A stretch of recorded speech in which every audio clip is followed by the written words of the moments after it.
like your sister," she cried, hitting him, but Leo pinned her hands above her head and cursed. "Damn it, don't ever say that." Leo's heavy breath on her neck made her stomach churn. She struggled under his weight, her screams muffled as he pressed his palm hard against her mouth. "Stop fighting," he hissed with all her strength. One bit down on his hand, he cursed, jerking his hand away. "Mom, Dad, only," she screamed, her voice cracked in desperation as she fought to push him off.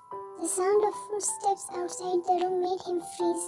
Panic flashed in his eyes as he tried to come up with something. He immediately released Wine, a weak smile appearing on his face. "Don't you have any shame?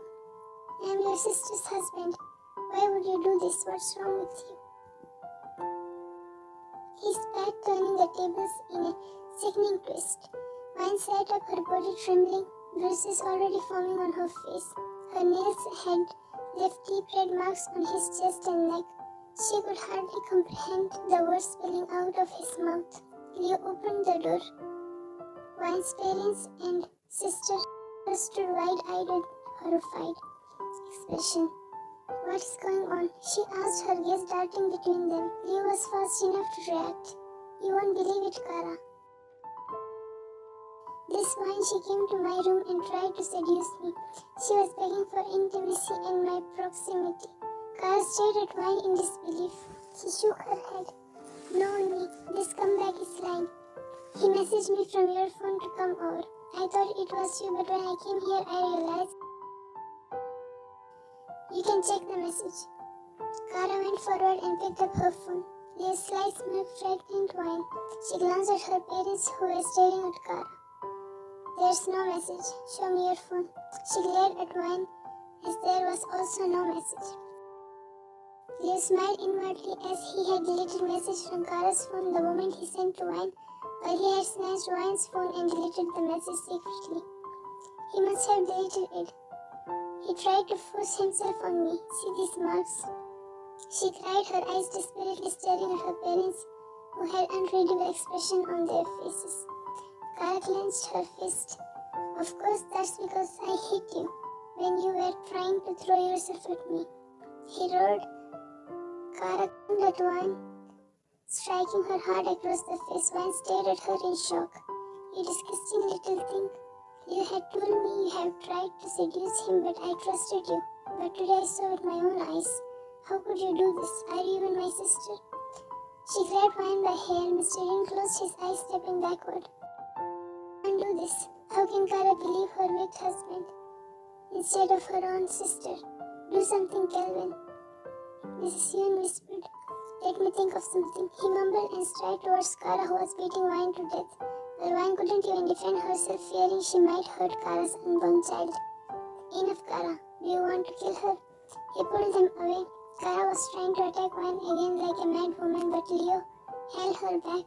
"Leave me, Leo. I won't spare this disgusting girl. Throw her out of the house, Dad." She yelled like a maniac. Wine glanced at her father helplessly, who avoided her gaze. Leo thought he wouldn't get a better opportunity to have his way with Wine. If she was thrown out of the house, she has nowhere to go, and later he can sneak out and take her to his apartment. As soon as the thought crossed, he loosened the grip on Kara, who strode to Wine and grasped her arm. "Get out of this house." She dragged her out while Wine struggled to free herself from Kara's harsh grip. "Mom, Dad, you have to believe me, please." Her cries echoed throughout the house. Mrs. Yun stepped forward, but Mr. Yun grabbed her arm. "Don't. This is the only way I can keep her safe and away from Leo. I'll send her somewhere once these two get into their room. You have to help my daughter. She's innocent," she cried. Mr. Yun patted her shoulder. "She's my daughter too. Don't worry, I just want to keep her safe. She won't go anywhere." Thrown out into the night, Wine stumbled down the street, her sobs catching in her throat. She banged in the closed door, but no one opened it for her. She sat there for a while, but then stood. "I won't beg these heartless people anymore," she whispered, wiping her face, and turned around, walking aimlessly on the road until she collapsed on the bench in the park, feeling utterly defeated. Her parents didn't raise a voice for her. It was killing her. How could they not believe their daughter, but rather an outsider? She buried her face in her hands when a familiar voice pierced through her despair.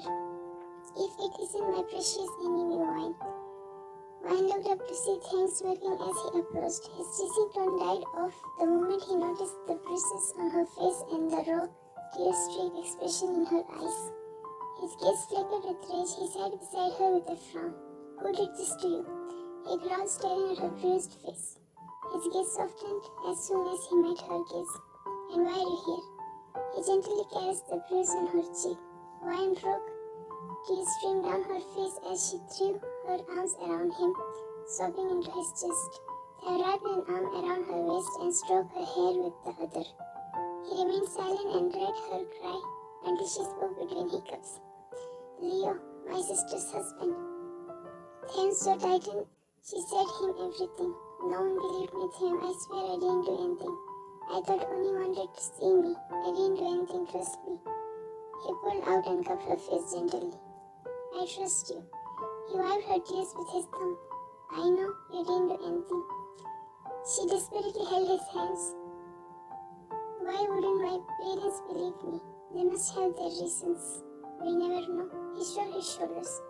Leave it, don't waste your precious days for those unworthy people. Wine took a deep breath and closed her eyes as the cool breeze brushed her face. Then stared at her beautiful face, which shone in the moonlight. His blood boiled and raged, thinking what Leo had done to her. He didn't want her to keep thinking about what happened earlier. After a few minutes he spoke. Hey Panda, let's go and treat your bruises. She opened her eyes and shot him a glare. What did you just say, you monkey? She returned to her tone, feeling light.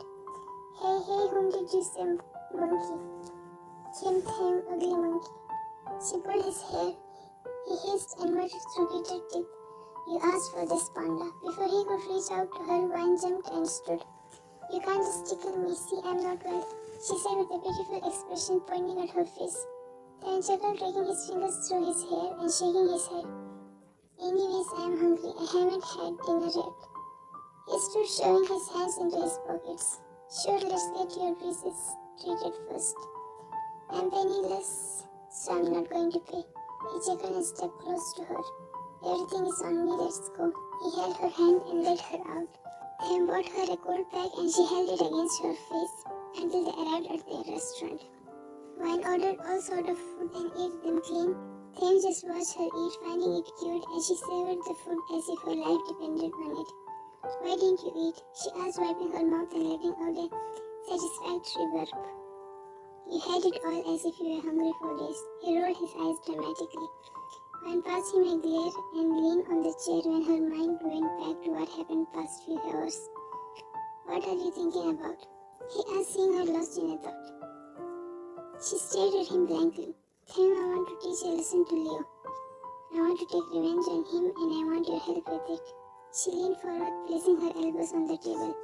Thames arched his brow and seemed to think something, then a smile appeared on his face. Sure, I'll help you. But you won't expect me to help you without getting something in return, right? I rolled her eyes and asked cautiously, what's it? I want you to marry me, he said nonchalantly. A contract marriage, of course. My mother's been nagging me about some annoying girl she wants me to marry. This way we both get what we want. I blinked in surprise, trying to process his words. You want to marry me to get out of an arranged marriage? Thames smiled, his eyes gleaming in amusement. It's a win-win. You get your revenge, and I get rid of a problem, and I protect you. What do you say? She stared at him, her mind racing. After thinking for a while, she nodded.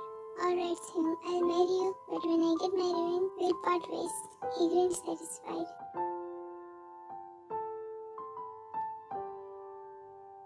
Next day, after registering their marriage last night, Thames drove home with Wine.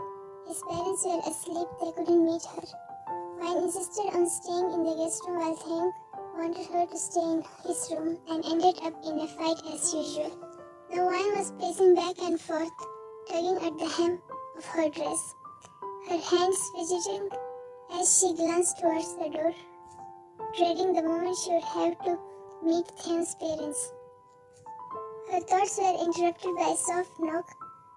The door creaked open and Thames slipped in, his eyes instantly locking onto her anxious form. He leaned against the door frame with a lazy smirk, taking in the sight of her pacing like a caged animal. Panda, you're going to wear a hole in the floor if you keep doing that. Wine stopped pacing and shot him a glare. This isn't funny, Tim. What if they ask how we got married? He shrugged his shoulders nonchalantly. I would say that I had to keep a close eye on my enemy, so I ended up marrying her. This isn't funny, Tim, she muttered through gritted teeth and threw a cushion at him which he dodged. What if they ask about my family? She groaned in frustration. Tim crossed the room in a few long strides, his hands gently resting on her shoulders. Hey, stop worrying so much. They're going to be shocked, sure. But nothing is going to go wrong. I'm here, remember?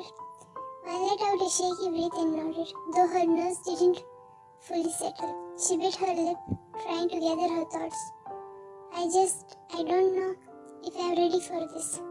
He chuckled and brushed a strand of hair away from her face. Well, too late for that. We're already married. She shot him another glare, and he raised his hands in mock surrender, grinning. All right, but seriously, they're going to love you. Just follow my lead.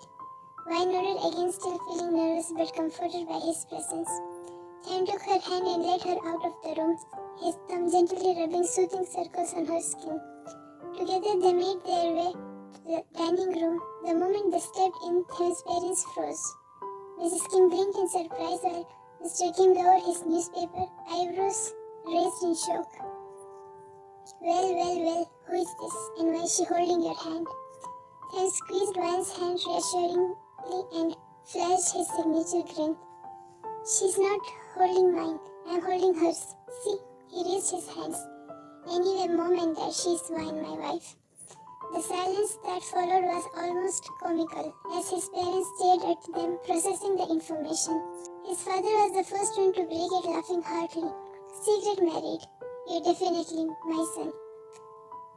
Mrs. Kim, on the other hand, narrowed her eyes at him, folding her arms across her chest. Married without telling us. Does this girl's family even know? Tim waved a hand dismissively and pulled out a chair for Wine. Sit. He then turned his focus to his mom. We'll talk about that later, Mom. Her parents are out of country. Mrs. Kim scoffed, but didn't press further. Instead, she eyed Wine from head to toe, then turned back to him with a sly smile. Well, if you have married her, then I expect a grandchild soon.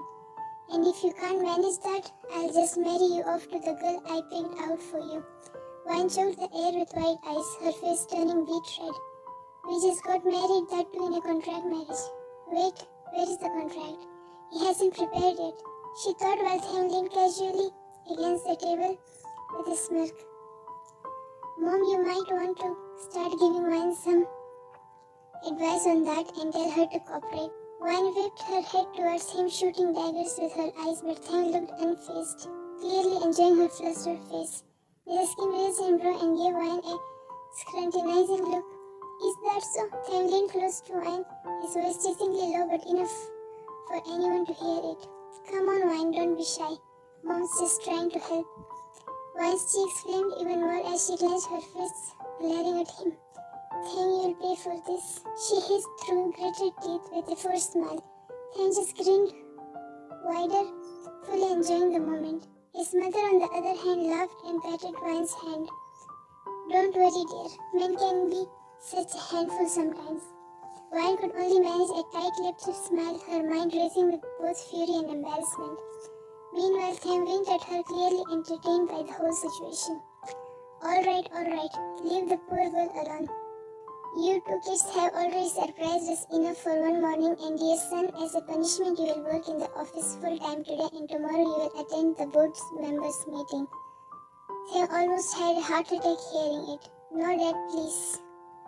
Let me spend a day with my wife. Besides, those old men are so annoying. He whined. Mr. Kim just shook his head. It's been months since you have completed your studies, yet neither do you take over the business nor you come to office. Yes, Tim, you must join the office now. You can't be reckless. Look at your dad. How can he work so much at this age? Right, Mom? He glared at her while Mrs. Kim agreed and began nagging him for the next 2 hours until he left for office with his dad. At night had fallen and the house was finally quiet after a long day. Wayne had spent the afternoon with Theo's mom, who had been surprisingly sweet and eager to get to know her. Theo, on the other hand, had been stuck at the office all day. Dinner had been a calm affair, filled with laughter and his parents' easygoing nature. Wayne smiled to herself as she walked into the bedroom, formulating a plan for revenge against Theo for his teasing. Her eyes scanned the room, plotting. As she did, the door opened and Theo walked in, loosening his tie, clearly exhausted. He raised an brow at her, seeing that mischievous look on her face. "What are you up to now?" he asked, walking over to the bed. Wayne shrugged nonchalantly, her innocent facade back in place. "Nothing at all," she replied, sweetly smiling up at him. Theo chuckled and laid on bed, unbuttoning his shirt. "Right, just remember, whatever you are plotting, I'll always win." She rolled her eyes. "Get off the bed. I want to sleep." He raised his brows. "It's big enough, you can sleep here." He tapped on the other side of the bed. She shook her head. "No way, you'll sleep on the couch and I'll sleep on the bed." "Dream on, you had your fun this morning, so I'm claiming it. You can have the couch," he said and sat, while narrowed her eyes. "We'll see about that." Theo grinned and stood. "What about the contract? Did you bring it?" Theo's face fell and he nodded slightly. "There it is, you can add your conditions as long as they're acceptable." He pointed at the nightstand. "How many months it is?" 6 months. "Until then, I'll help you destroy Leo and protect you." He stepped close to her and said with a serious expression, "And you must fulfill your duties as a wife," he said with a smirk. Wayne furrowed her brows. "What kind of duty?" He chuckled. "Should I ask Mom to teach you?" "I do that, Neve. You must take care of your husband and you know how to." He winked at her, patting her cheek and disappearing into the bathroom, while Wayne's eyes widened in realization of the meaning underneath his words. She gritted her teeth. Theo, you monkey, you'll pay for this. I'm not signing it." She banged the door and yelled but got no response. After a few moments, she quickly climbed into the bed, pulling the blanket over herself and closing her eyes. A few minutes later, Theo emerged from the bathroom, running a towel through his damp hair. He glanced at the bed and stopped in his tracks, eyes narrowing at the sight of Wayne comfortably settled in, pretending to be asleep. "You think you're clever," he muttered under his breath. Without a second thought, he grabbed the water jug from the bedside table and, with a wicked grin, poured it over her. Wayne gasped as cold water soaked her in an instant. She bottled upright, her eyes wide with shock. "Theo, what the hell?" Theo laughed, doubling over in amusement as Wayne jumped out of the bed, dripping wet. "That's what you get for stealing the bed." She glared at him, grabbing a pillow and hurling it at his face.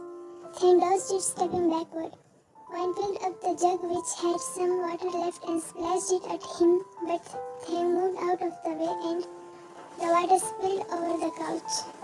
"You had one better place to sleep, but you ruined it. I'll kill you, Theo." She attempted to pull his hair. "Such a beautiful sight," he said with a smirk, staring at her wet shirt. Wayne swiftly covered herself with her hands. "Pervert." She yelled and stormed off to change her clothes, muttering under her breath. When she returned in dry pajamas, she found Theo already sprawled out in the middle of the bed, arms behind his head, looking far too pleased with himself. Wayne narrowed her eyes and huffed, trying to push him over to one side of the bed so she could lie down. "Move over." Theo didn't budge an inch, grinning at her lazily. "Nope, I'm comfortable here. You can have the floor." Frustrated, Wayne kept pushing him, trying to make some space for herself on the bed, but Theo, being stubborn, refused to move. Just as she thought she would finally gain some ground, he suddenly grabbed her waist and pulled her on top of him. She let out a small yelp of surprise, finding herself face to face with him. His expression was soft, with a touch of amusement in his eyes. "You're such a troublemaker," he murmured, pulling her closer. Wayne blinked several times, staring at his sighing in defeat as his grip was firm. "Theo, I'm not signing the contract." "Fine, then let it be. There's no contract." She raised slightly, but he restrained her. "Now just sleep quietly, will you? I'm exhausted." She looked at him, noticing for the first time how tired he looked.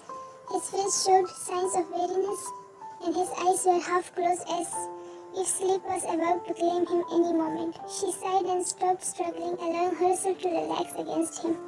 "Fine, but this isn't over," she muttered softly. Theo chuckled sleepily. Sure. They lay there in silence for a few moments. Wine shifted slightly, resting her head on his chest, listening to the steady rhythm of his heartbeat. She cleared her throat after a while and whispered, "Taeyong, thank you." He opened one eye, peering down at her. "For what?"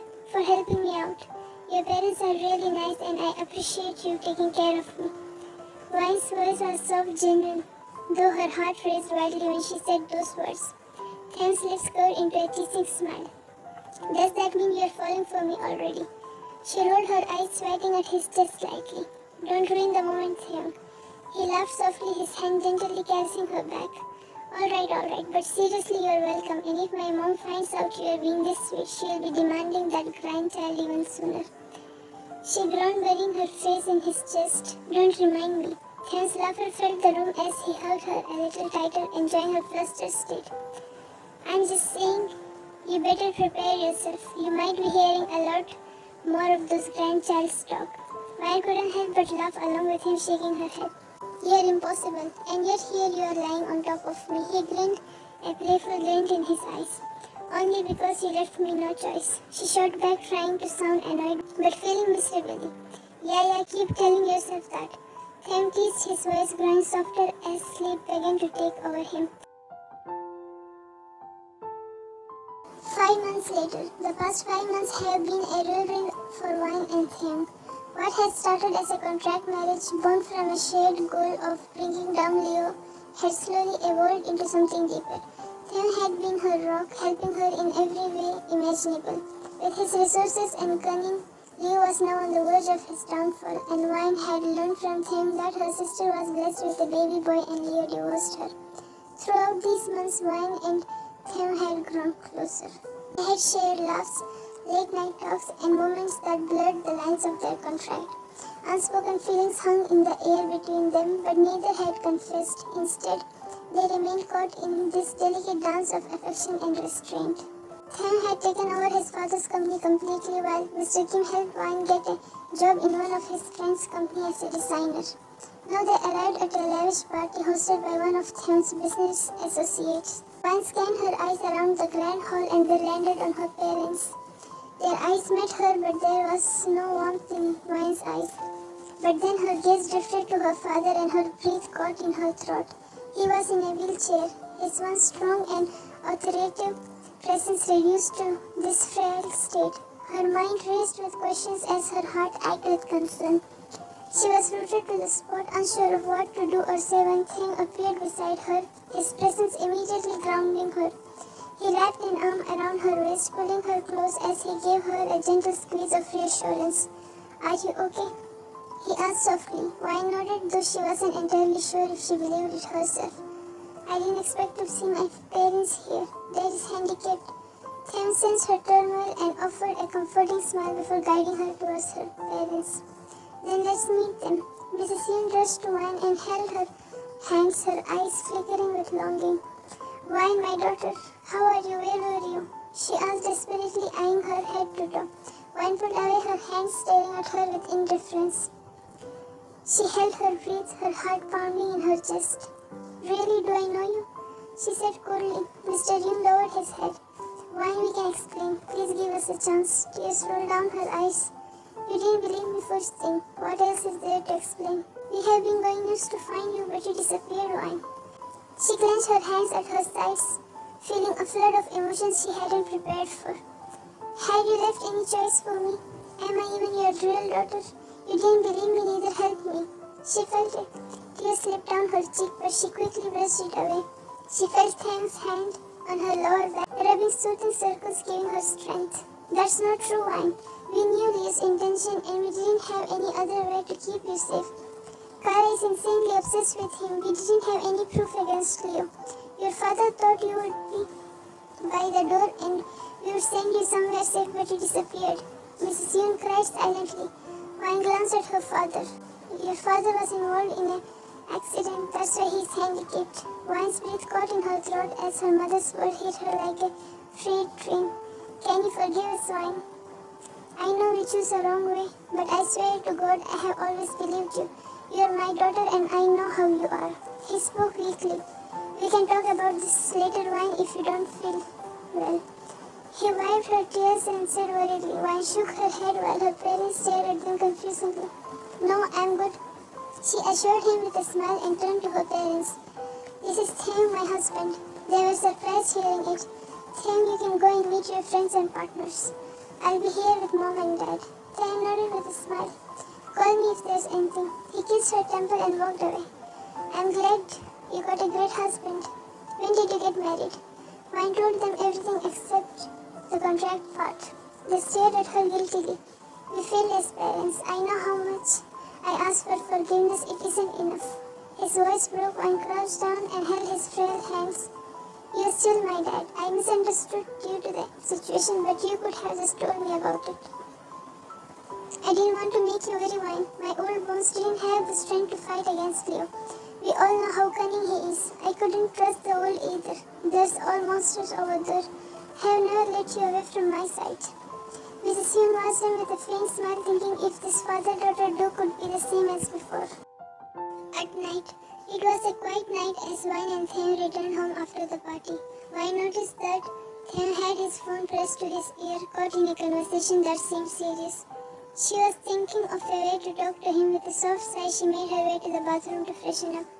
After a few moments, she came out and found Theung had ended the call and now was sitting on the couch with a laptop in front of him, engrossed in whatever awaited him. Wine walked over curiously, sitting beside him, and rested her head on his shoulder. What are you doing? She asked softly.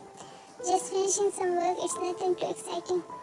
Theung murmured, his attention still on the laptop. Wine smiled to herself, resting her chin on his shoulder as she stared at his side profile. She slowly shifted until she was lying across the couch, her head resting on Theung's lap. Theung glanced down at her, his brows lifting in mild surprise. Comfortable? He asked with a small smirk, but Wine didn't seem to notice. After a brief moment of silence, she spoke, her eyes locked onto his. Theung, you know, we have about a month or less left in our contract, right? He just hummed in response. Wine bit her lip, her heart racing as she gathered the courage to say what she had been thinking for a while now. She shifted slightly, pressing her face against his stomach as she spoke softly, her voice barely above a whisper. I don't want it to end. I want to terminate the contract and live with you forever. That got his attention. Theung's hand still on the keyboard, his head tilting down to look at her fully. A small smile tugged at the corner of his lips as he raised and drew. You want to terminate the contract? He echoed, amusement lacing his tone. Wine nodded, her face still pressed against his stomach. Yes, I don't want to leave. I want to stay with you. She murmured, feeling a bit embarrassed but refusing to pull away.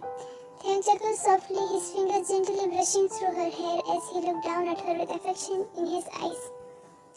You're a bit late on that one, you know, he teased. Wine furrowed her brows in confusion and tilted her head to look up at him properly. What do you mean? He leaned down, his lips grazing the shell of her ear as he whispered. I burned the contract a long time ago. Her eyes widened in surprise and she quickly sat up staring at him in disbelief. You what? Theung laughed at her reaction, the sound warm and rich. I burned it. I didn't need it anymore. She blinked at him, her heart fluttering at the realization. You never planned to end it. No. I was just waiting for you to catch up. Theung replied smoothly, a teasing smile playing on his lips. Wine's cheeks flushed a deep pink as she narrowed her eyes at him. You're impossible, she muttered playfully, showing his chest. Theung laughed again and finally closed the laptop, setting it aside as he turned his full attention to her. But you love me anyway, he teased, pulling her closer until she was practically straddling his lap. Wine huffed, trying to maintain her composure, but the warmth in his eyes and the gentle touch of his hand on her waist made it difficult to stay annoyed. I do, I really do, she admitted quietly, her voice soft as she looked down at him. Theung's smile softened, his hand sliding up her back as he held her close. Good, because I am not letting you go, he whispered, his lips brushing against hers. Thank you so much for being there for me, Theung. You stood for me like a rock. I don't know if I deserve it or not, but I am grateful to you for coming into my life and making it beautiful with your presence. Thank you for believing me when no one did. She whispered and captured his lips in a tender kiss. She melted into him, her arms wrapping around his neck as she deepened the kiss. Theung's hand roamed on her back, pulling her even closer until there was no space left between them. Tham pulled away, letting her breathe. Leo has been arrested today. He is charged with many more cases. He lost his reputation, respect. He is exposed and there is no escape for him. She closed her eyes, a smile tugged on her lips. So, should we start planning to fulfill my mom's wish for a grandchild now? He teased her again. Vine's eyes widened in shock and she smacked his chest playfully. She parted her lips to speak, but he smashed his lips, cutting her off.